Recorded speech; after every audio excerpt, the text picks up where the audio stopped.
Bonjour et bienvenue dans l'instant Voil'Art. Comment accepter notre corps? Faut-il changer pour correspondre à un canon de beauté alors qu'il évolue depuis la préhistoire? Regardons quelques œuvres. Commençons par la Vénus de Willendorf. Sa création date du Paléolithique. C'est une statuette de femme à la poitrine et aux hanches généreuses. À cette époque, c'est la femme fertile qui est représentée et désirée. Son corps nu illustre la force vitale du féminin. Le corps humain est représenté encore et encore. Avec le temps vient la technique. Le savoir anatomique aide les artistes à représenter le corps sous tous les angles.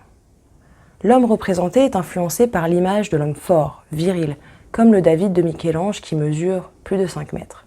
Musclé, fort, les corps sculptés dans le marbre s'imposent. Le nu féminin est un thème récurrent en art. Les corps de femmes, au fil du temps, se suivent et se ressemblent. Elles se dévoilent. L'intention de l'artiste est notamment de souligner leur grâce. Le corps de la femme est modifié dans la Grande Odalisque d'Ingres. Il semblerait que 3 vertèbres aient été ajoutées pour rendre le corps plus beau, harmonieux. Le corps que l'artiste voit n'est plus suffisant. Les artistes se détachent peu à peu de ces canons de beauté qui ne sont pas la fidèle représentation de la diversité des corps. Par exemple, Lucien Freud peint une de ses muses, Soutili, dans Benefit Supervisor Sleeping. C'est une femme en surpoids, assoupie dans un divan. L'artiste est fasciné par cette chair qui l'inspire. Elle représente une femme qui rappelle l'opulence de la Vénus de Willendorf. Le photographe Peter de Vito, lui, va célébrer les imperfections.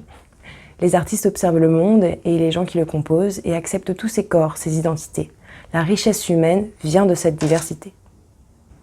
Pourquoi transformer son corps pour ressembler à une image façonnée par une société en quête de perfection? S'accepter comme on est, c'est important.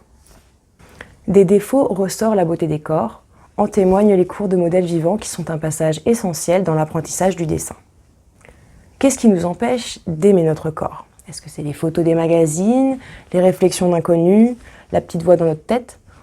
La photothérapie peut nous aider à nous voir tels que nous sommes.